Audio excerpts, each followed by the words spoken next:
core, don't watch this. Please. I don't know if you're still sensitive to that or not, just because it affects me so much, don't watch any further, please, because it's still traumatizing to me.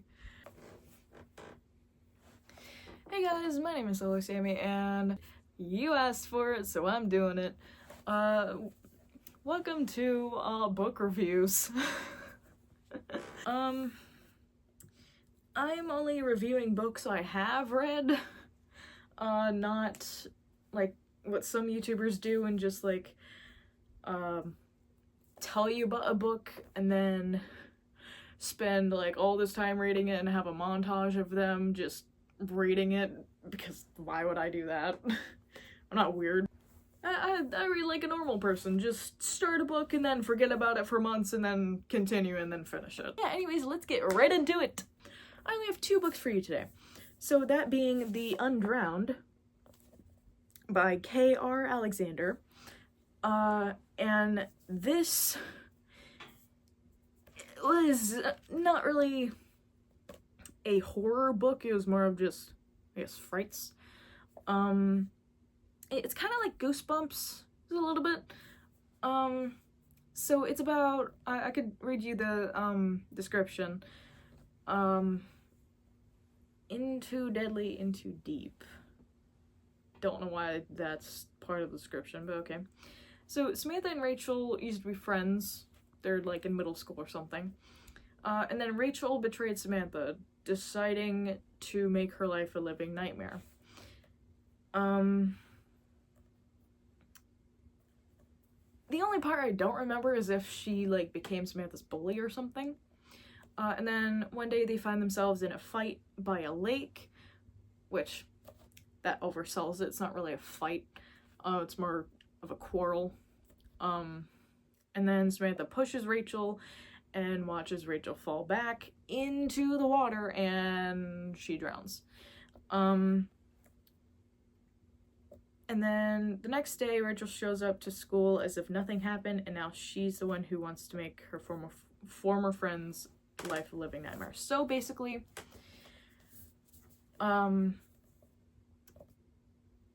Samantha kills her friend Rachel, not knowing that Rachel couldn't swim, and she not like she doesn't really like just run away, you know, out of fear or anything.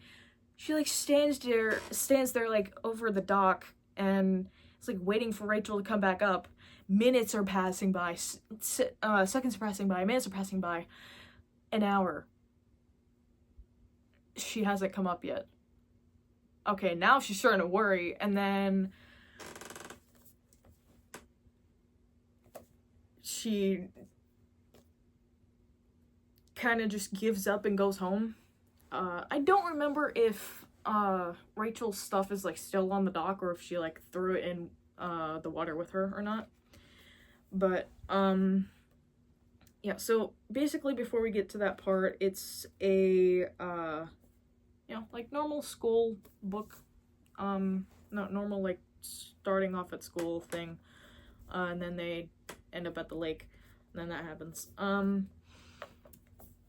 And then she goes to school the next day, and Rachel's there, as if nothing had happened. And it kind of sends chills down her spine. She's just like, Rachel, you okay? Like, do you remember anything that happened yesterday? She's like, no. What are you talking about? What are you talking about, buddy, old friend? Nothing happened yesterday. And she's like, that's kind of weird. So Rachel kind of starts acting weird throughout like the day and whatnot. She kind of haunts Samantha, and then to the point like she goes back to the lake and like she's noticing like Rachel isn't herself. And I don't remember if she's like near the lake or like running like around or like from the lake or something. But she eventually comes to the conclusion, or like is told, that's not Rachel. That's a spirit of the lake that attached itself to Rachel or her memory. And Rachel is actually dead, sadly. And Rachel is still in there, and she kind of like, they hug it out or something, or like just make amends, cry and whatnot. And the spirit that Samantha awoke actually like drags people like into the lake, and it finally got tired of like just watching like stuff happen, I guess. It was just like angry. It was taking it out on her, because there's a lot of bodies in the lake. And yeah, now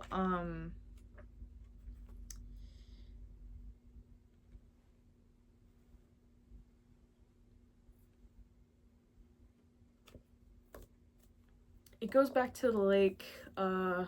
She and Rachel reconcile. She's like sorry, Rachel forgives her.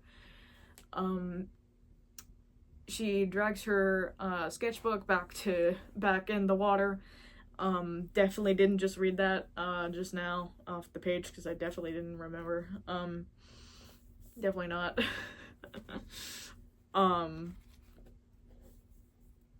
Yeah, it's kind of sad more than scary. Kind of like the new kid in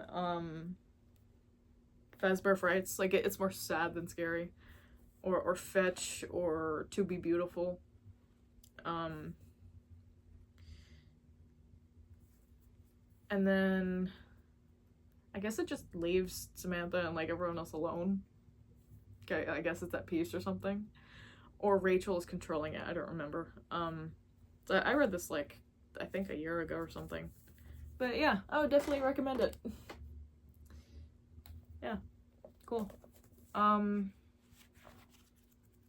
Story-wise, it's not really original, but it is a cool concept in this case of having the lake, like, not only haunted, but like there being a spirit, like, I guess mad that people are dying there, and finally had enough and like finally like snapped. Kind of cool. So definitely like 7 out of 8 on that. Characters, Samantha does grow in the story from like, I don't know if she was bullied or if she was the bully, but she definitely has character growth. 10 out of 10. Becomes a better person. Rachel, from being Samantha's bully as the spirit, definitely changes. Definitely an interesting twist. Like 7 out of 10.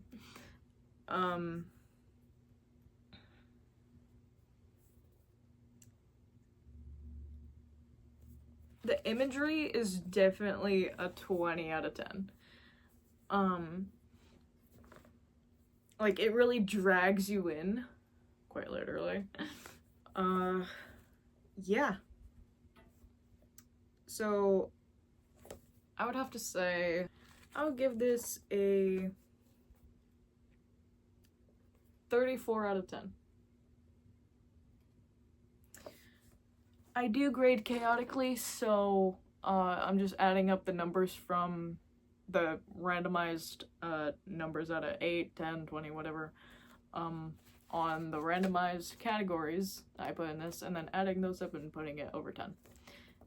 Yeah, that's my chaotic grading thing, which probably won't stay the same.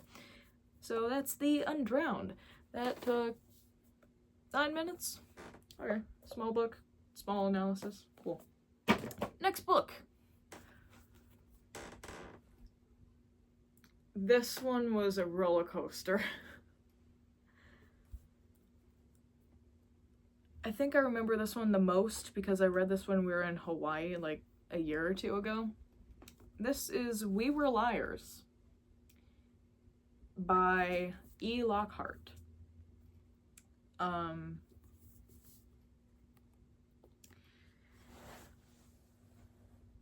If anyone asks you how it ends, just lie. We are Sinclairs. If that's how you pronounce it. I always thought it was Sinclairs, which is not how it's spelled. It says Sinclairs. We live, at least in the summertime, on a private island off the coast of Massachusetts.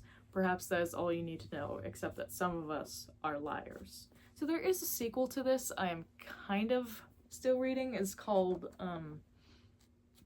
A Family of Liars, or something like that. I don't know.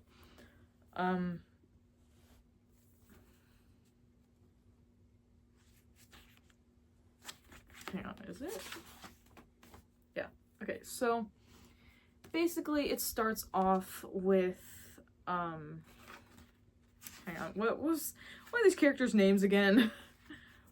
I don't remember. So it does give you, like, a family tree. I thought it was kind of cool. Kind of helped me with the next gens, honestly.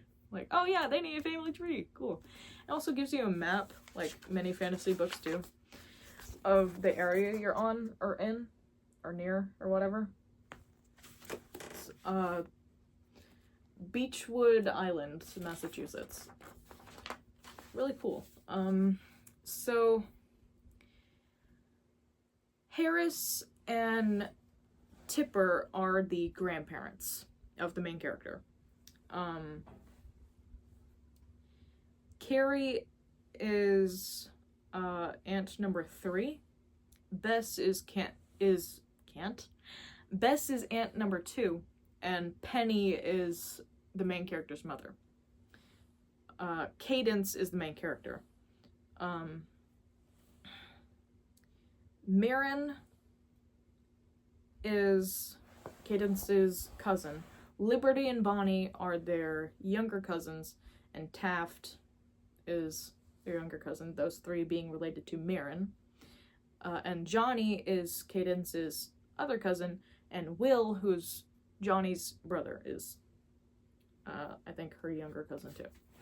So, this revolves around Cadence, Mirren, and Johnny. So, it's told in kind of a strange way, of where, like, it happens over the course of a few summers, where they're just hanging out, and having fun, whatnot, doing teenager things, until year 15, where we kind of skip over that, like, we don't know what happened. Basically, Cadence would keep in touch with Mirren and Johnny, like, for years and years, until year 15, to where something happens. Cadence doesn't remember what happened, but for some reason,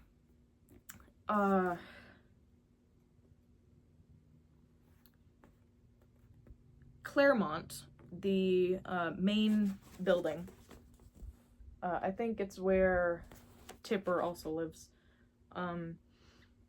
as well as 2 dogs, Prince Philip and Fatima, I think, live in, and those are golden retrievers. That is important.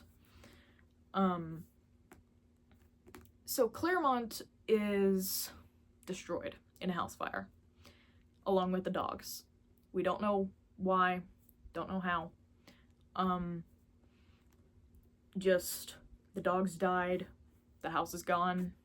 They build a new house called New Claremont in its place, the next year or the year after. And Cadence, after being in, like, an accident or something, like, we don't know what happened, wakes up in the hospital just confused because she's told by her mother that her mother's in tears now. Like, she's told by her mother that she can't keep asking these questions because she's already answered them. Her mother's already given her the answer to her questions over and over and over, and the doctor says that if she keeps answering, Cadence isn't gonna remember anymore. She has to remember on her own, otherwise her brain won't recover. We still don't know what happened to her until the very end, which is very sad and heartbreaking. Sometimes, like, thinking about it, I still start crying. Which is honestly interesting because I don't cry about many books or, like, many, like, sad stories. Just, like, I guess the surprise of it and the fact that dogs were involved, even though mine was still alive when this happened. I don't know, just dogs dying in media in general is just sad. But yeah.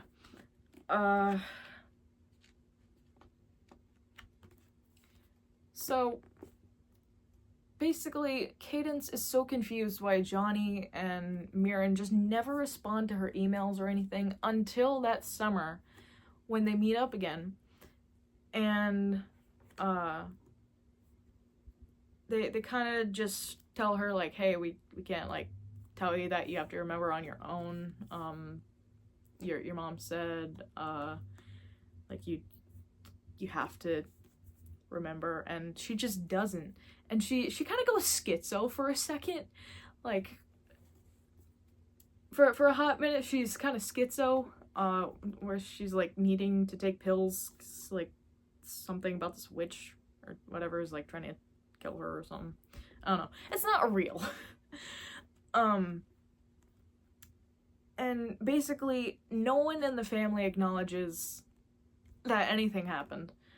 I don't know if Tipper dies or not, or if she's just there. I don't remember. But I also don't know if they got new dogs after that.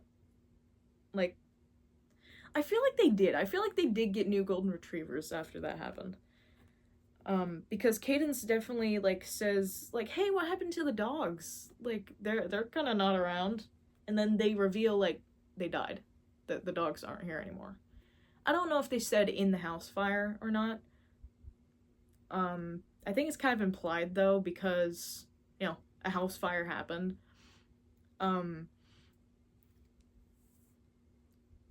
Or I might have just spoiled it because I don't remember if they directly say it was a house fire or just something happened to Claremont and the dogs were there and didn't survive. Yeah, so basically it's like all coming back to Cadence in increments of like what happened, and then suddenly, boom, she remembers. This is like at, I think, either 17? Is that 17? Summer 17 or something like that?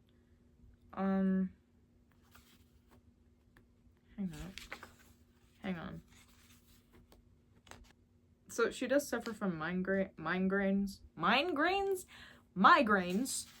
She just kind of finds out. Oh yeah, also there's this guy that Cadence is in love with called Gat. I don't remember his full name. I just found it interesting. I don't know if he stopped showing up either, or just like they finally get together. But yeah, I'm gonna guess they're like 17 now because it's been a few years. Cadence finally remembers what happens, and it's tear-jerking and sad. So during year 15, I don't remember the reason why, but Cadence, Mirren, and Johnny had the bright idea of sending a message to their parents and the adults. I don't remember what that message was, just a message. They were going to set the house on fire. And they did this by removing most of their clothes down to their bare garments, stuff that wouldn't catch fire. And they got all the like lighter fluid and whatnot, poured it in every single room, and Mirren went up top, Johnny went on the second floor, and Cadence was on the bottom floor. They were supposed to communicate to each other before setting the house on fire, but they didn't do that. Cadence thought they did. Cadence thought they escaped. And she realizes far too late, she's hearing screaming as the house is on fire. Then it dies out, then nothing. Mirren stopped screaming, Johnny stopped screaming. She calls out for them again, but the fire is too great now, and she didn't even hear the dogs anymore. Or, like, notice that they're there. This is just me, like, adding to the story. She doesn't know if the dogs are there or not. It's not written in the story. She didn't notice. She runs out of the house, and out of the burning house and into, I guess, the lake, or like runs to the lake and passes out and hits her head on a rock. That is why she's like found with a concussion.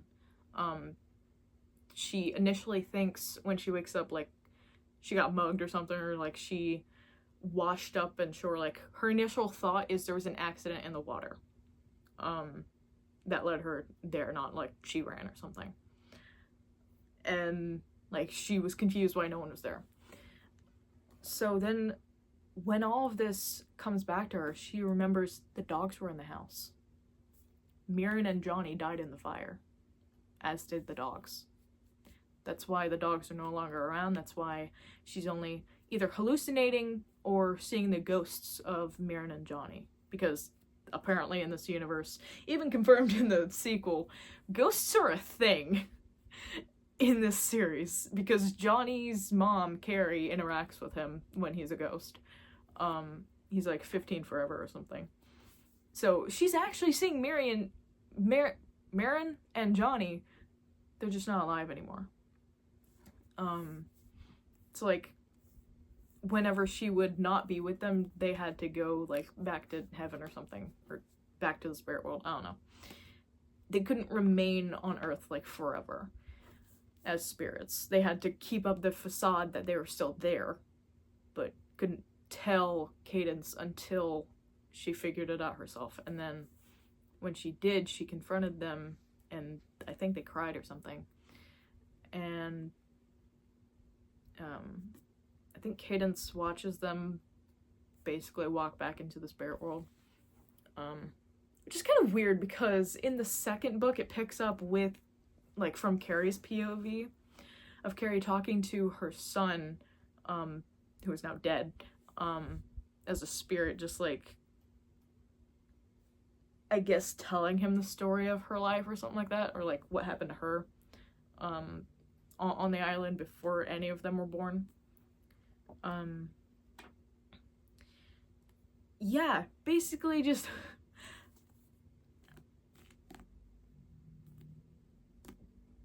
yeah, kind of slice of life, kind of mystery, kind of heartbreaking. I say kind of because this stuff normally doesn't affect me, but yeah, that's so sad, honestly. Build up 100 out of 100, honestly. Characters, since they're expanded upon page by page and chapter by chapter, I would say 50 out of 20.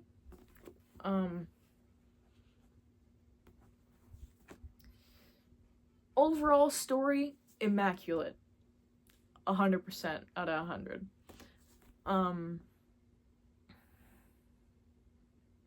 Definitely a tearjerker, definitely shock factor.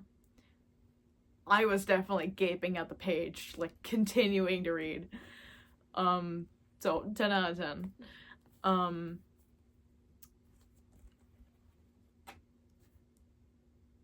Although I don't remember why they set the house on fire. This is 100% self-inflicted on Cadence's part. It's definitely her fault. Because technically she killed both her cousins and the dogs. So decisions, she's not very smart on that, or not really very well executed. That's just story-wise though, so I agree with the story.